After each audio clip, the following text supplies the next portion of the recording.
Hello and welcome everyone to Cavalier Storia. Today we're going to be taking on the next level in the British campaign, which is set during the Battle of El Alamein, of course. And we're heading back to defend a small town that sits upon a choke point in the enemy's minefields. So the Germans actually set up a ton of minefields prior to the battle, and getting across those minefields was actually one of the biggest problems that the British faced. And basically you would have to find safe passages through there, usually cleared out by engineers, in order to get the tanks and the rest of the troops through. Which is why sometimes if you could find like a little choke point that wasn't covered by mines, that's would be where you went. By the way, let's start.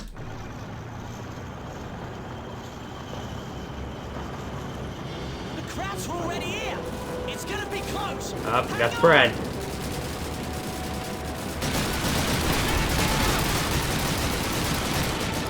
And of course we're in the brain carriers.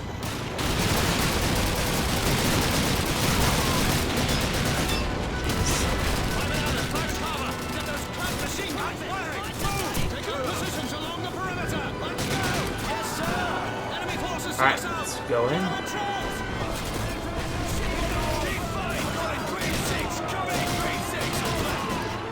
Now, the brain gun was the squad support weapon of the standard squad support weapon of the British Empire.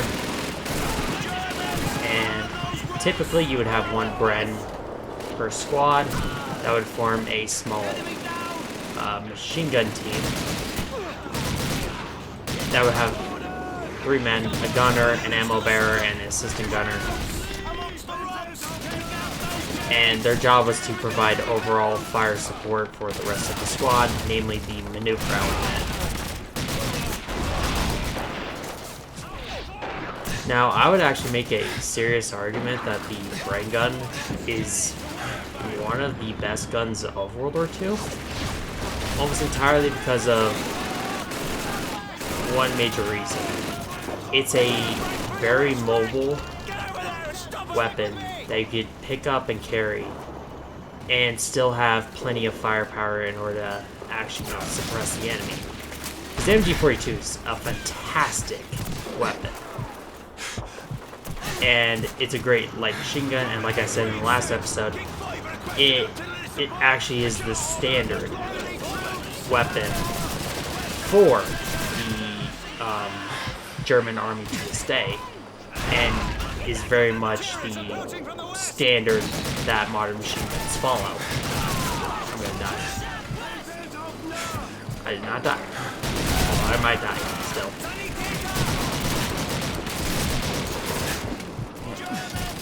Okay. Oh. Okay, they assaulted the trench. Alright. Reload while we can. But yeah, it is a light support weapon to be used by infantry squads, just to give them a little bit more firepower than their standard Lee Enfield. But the other unique thing is that this technically isn't even British. It's actually a Czech weapon.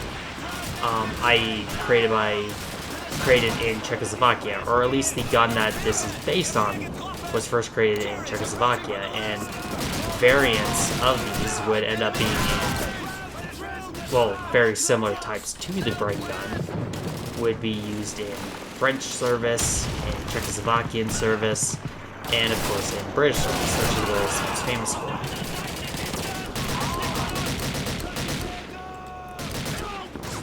Now, the brain gun actually had a pretty long service life.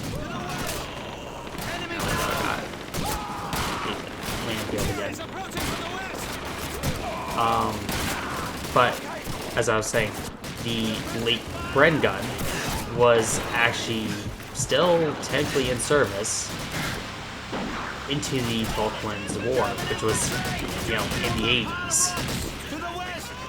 Although that was mainly due to, equipment shortages. But it's a pretty noble gun that that has served the British Empire for a long time. They're trying to break through the west flank!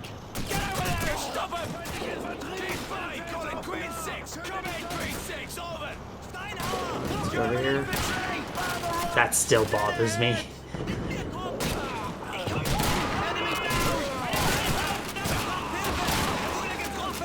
Yeah, you don't need to leave the sights. This guy clearly is not a trained British soldier. Sounds like tanks or half-tracks at the bare minimum.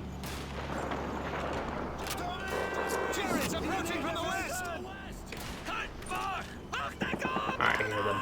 There we go.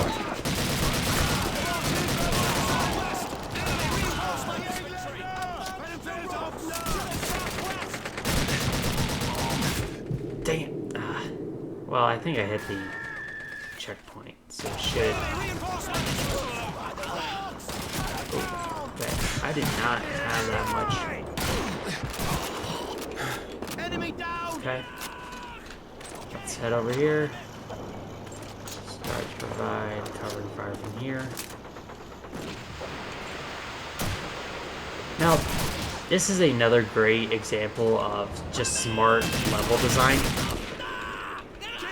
This is not a big level at all. And if you actually notice, the guys running in, they're actually just sprites. Pretty sure I killed my buddy there.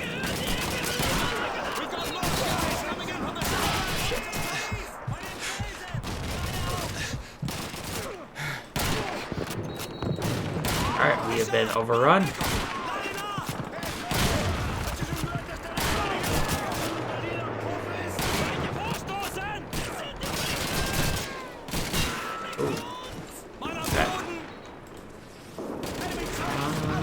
But yeah, if you actually see the guys running up, for a while they're actually sprites.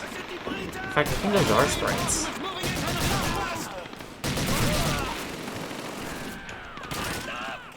Which is why I think they run behind that little covering. But again, this is just smart game design. We can't afford to make a big level for this mission. So what can we do? Okay, we'll just make it so that way you're holding out a position. And we're going to make it dynamic enough that we can make a small level feel big. This is why these guns... Well, these games are just so well designed. It's so well designed because you know that these levels are small, but they feel big and they feel interesting. Because you're constantly having to move around. You're constantly having to defend from angles to angles. Yeah, if you notice, they're just disappearing. Because these are actually sprites. They are not... And as soon as they hit that burn, they disappear. But that is to kind of give you the impression that there's a lot more coming at you than there actually is. It's a great way of using a small amount of actual, like, power, well, like, computer processing power, in order to make something feel a lot bigger than it is.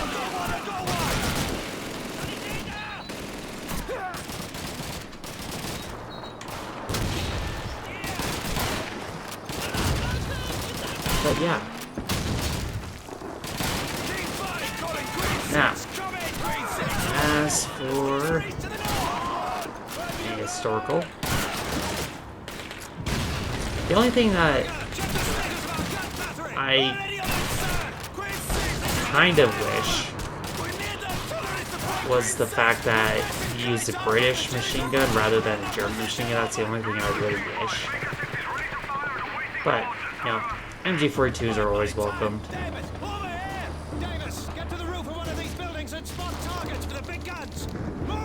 Oh my god, having to call in artillery? That's not just throw a basic red smoke grenade? Unheard of. Okay.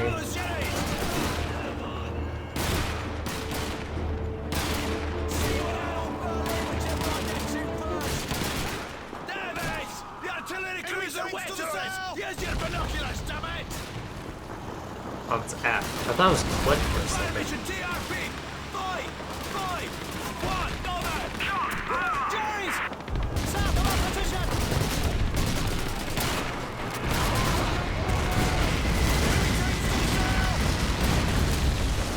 Ground drills! Really? Those rocks over there! Fire mission TRP.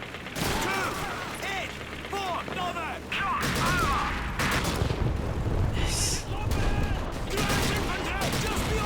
Just slightly behind.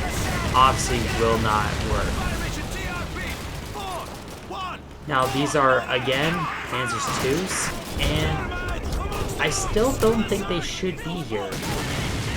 Rommel's Africa Corps was actually pretty well equipped, so they should be having Panzer 3s and 4s, mainly, rather than Panzer 2s. They would have gotten rid of it, but then by now.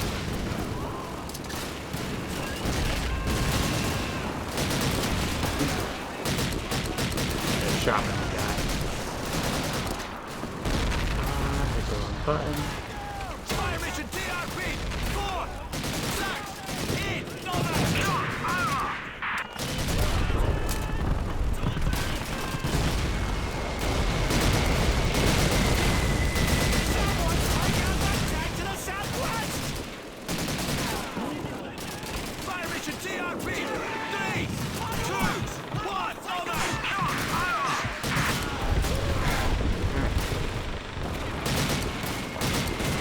Yeah, but these are sprites, and they're using that in order to hide how many units there actually are, so that it looks like you're getting attacked by way more than you actually are. And I know I keep repeating this point, but it's such a smart way of handling not being able to put a huge amount of actual models into, like, a map. But it still feels like a big epic battle.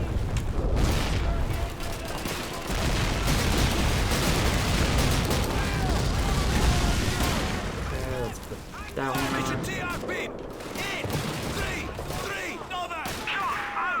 Oh, I think that one's coming in there. Leg just exploded.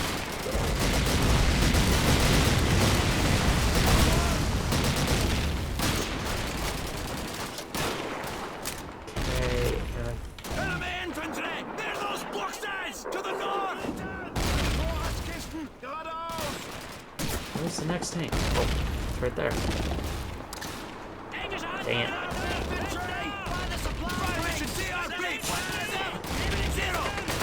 Yeah, it turns out the G key is very close to the F and B key, so I keep accidentally throwing grenades. Oh, that missed. There's a... Of course it did.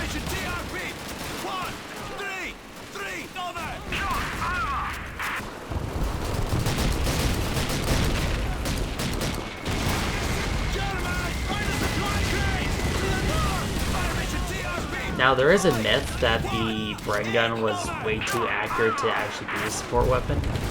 That's completely false. Like, having a weapon be... Why would you move?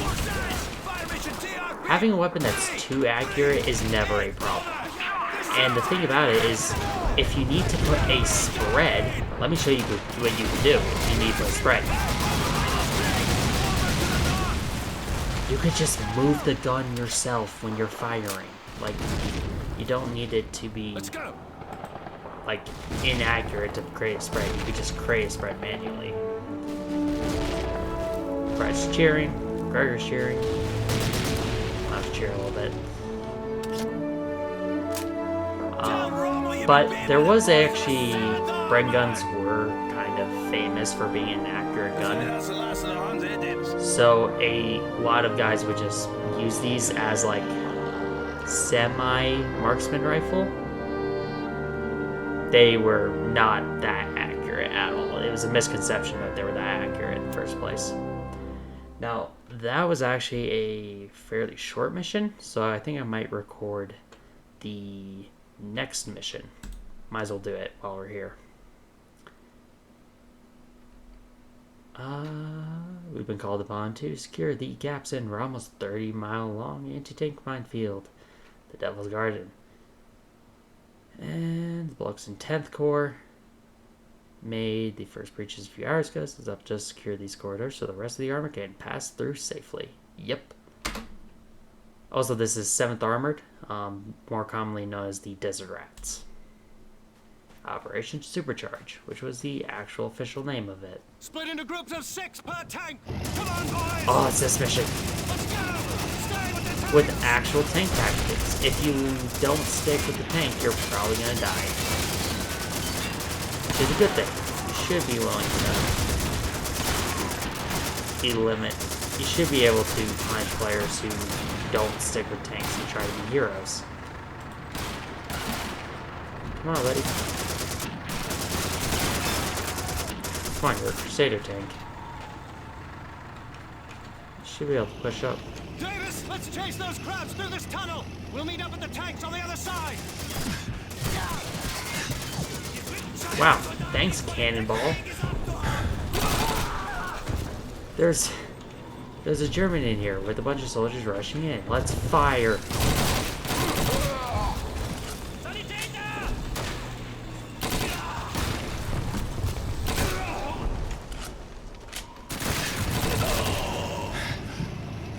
Alright, let's go, go, go.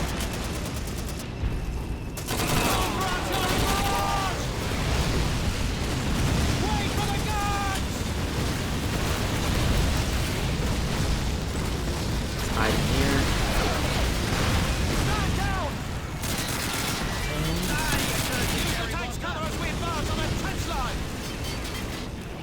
Yeah, just stay crouched and fall close to this tank.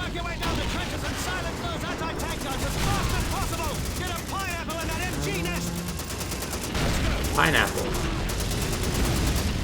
Can't recall if the British called them pineapples.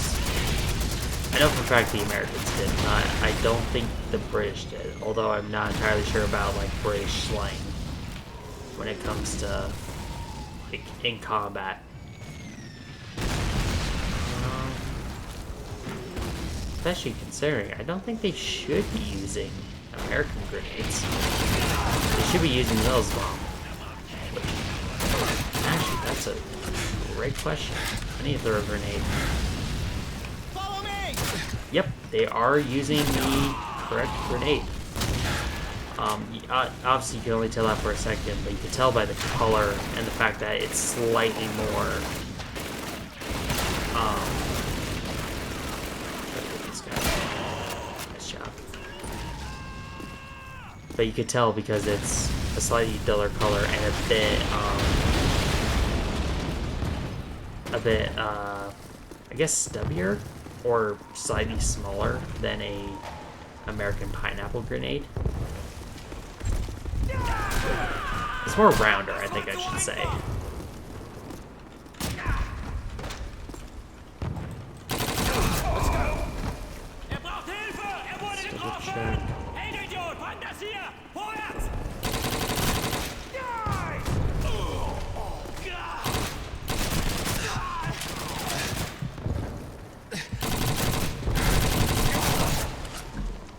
Okay, so apparently they're immortal on ladders.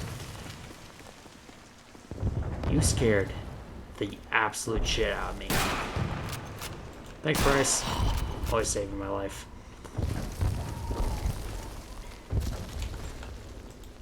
Alright, let's go through here.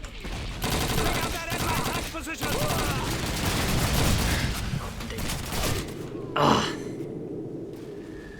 Can't run away fast enough. Oh, Jesus. Why would you put me there? Why would you betray me?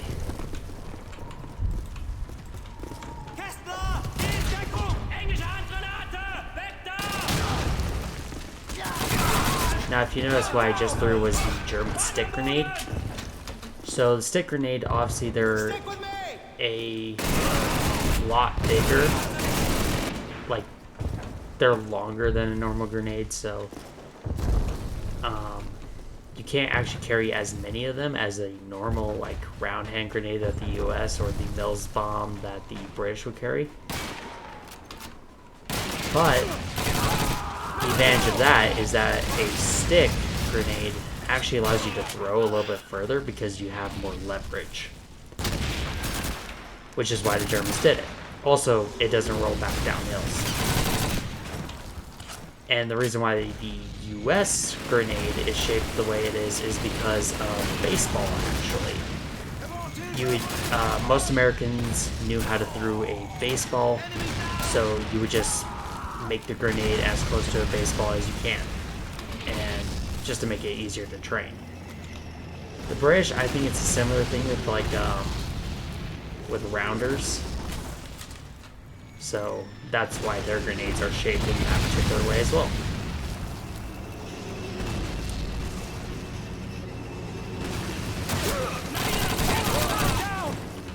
Now another thing I noticed, the Thompson here is using 20 round mags. That is historically accurate, although there were 20 and 30 round magazines. And what's actually incorrect would be if this gun had a drum magazine. They're very popular, but this particular variant actually could not take a drum magazine because the actual I can't remember what the exact term is, but the thing that holds the magazine in place on the gun, it has no provision to take a magazine. It can only take stick magazines.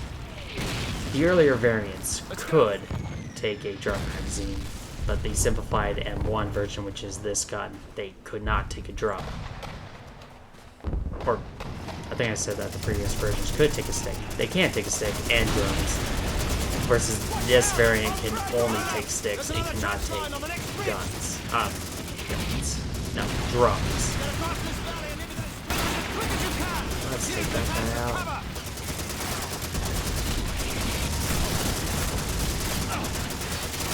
Now the Crusader.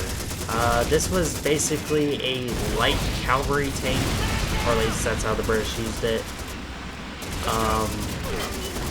As I was talking about with last video, they would basically use it as exactly like cavalry. They would kind of charge off on their own and usually got destroyed by B-88s. Because tanks need infantry in order to support them and protect them from anti-tank weapons, such as B-88s. But British doctrine didn't allow that until roughly around this time because General Montgomery took over, and he basically put a stop to that, and he basically told the tanks, stop charging off like morons, wait for the infantry. Oof. Either way, Corporal Ross. Close quarters sniper rifle. Let's take this bunker, the 88. Oh. Okay, so they're dead. I'm getting shot at by that guy right over there. Good thing I have a sniper rifle.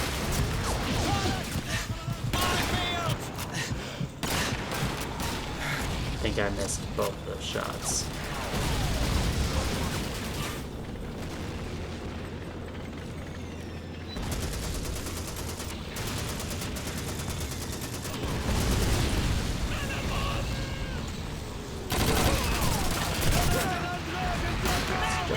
Down there and going forward. Now another thing that's interesting, if you notice there's a V notch and a circle in the rear sight. Now this is kind of the bizarre thing in the fact that they're using the top sight, which I want to say is the 100 yard sight, not the close battle sight, which is the circle on the bottom, which is rated, I think, for 50 yards. Or is it 100 yards and 200 yards. I've got one! I've got one! Can't remember which one, but basically, in this scenario, you should be using the circle, not the V notch at the top. The V notch was the longer range.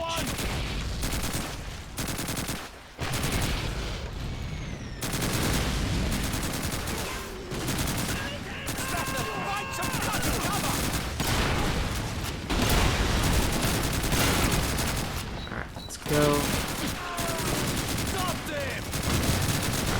Go.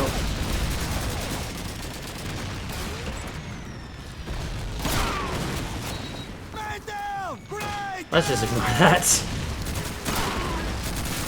Remember, kids, when doing a bounding action, do not run in front of the guys giving you covering fire. Generally speaking, not a good idea.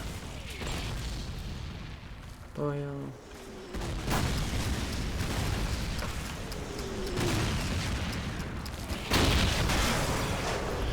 Let's go in here. Stick with me!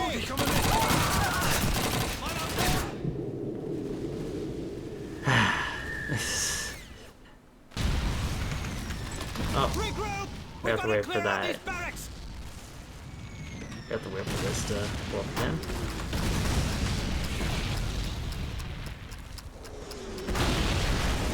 Tempted to have Price going first. Oh, I have to go first on Point Man? Thanks.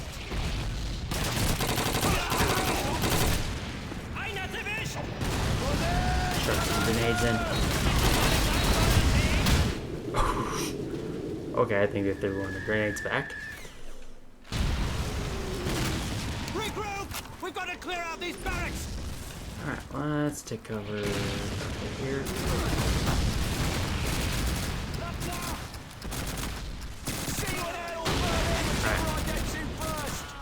Now.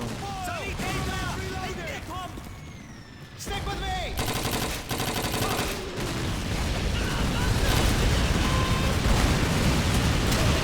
Alright, I think we're doing slightly better. Because I managed to get off of the stairs without dying, which is a good improvement. I went back up the stairs and it died again. Alright. Regroup! We've got to clear out these barracks!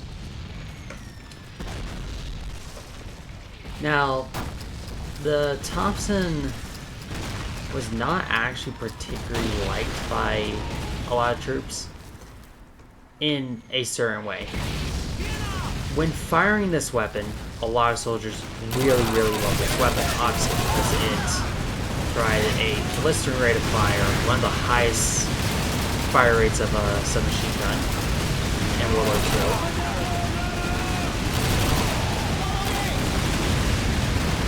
What is going on? But the biggest problem was that this gun was ludicrously heavy. Like, I want to say this is like around 11 pounds for a... which for a submachine gun is incredibly heavy. And also, it was notoriously expensive. So, a lot of nations didn't particularly like buying these guns because you could oftentimes buy a lot more of other weapons for the price of just one of these guns. It was a very good submachine gun, and soldiers loved it when they were actually shooting them. But if you had to carry it across 20-30 miles in a march, you would probably want any other weapon except for maybe a heavy machine gun for the Bren. Try to hide behind this tank. Thank you, Bloody Mary.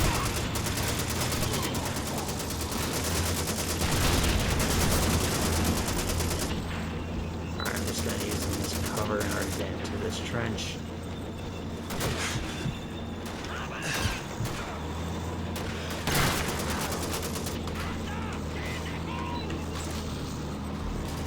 Let's salt this.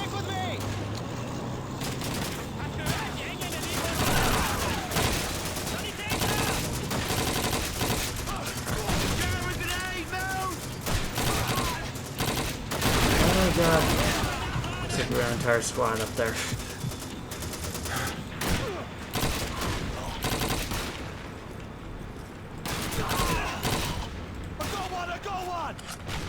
reload, then we'll go in there. I'm pretty sure there's a machine gun somewhere in this section. Like a machine gun just hiding around a corner. Where's... Up. Oh. We don't destroy that yet. I'm so used to destroying that.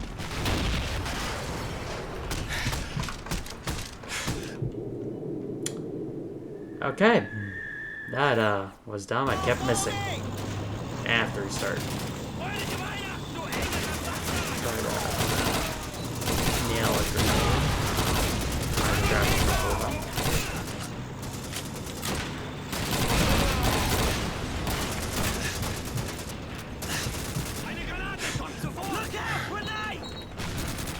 We built that same idea.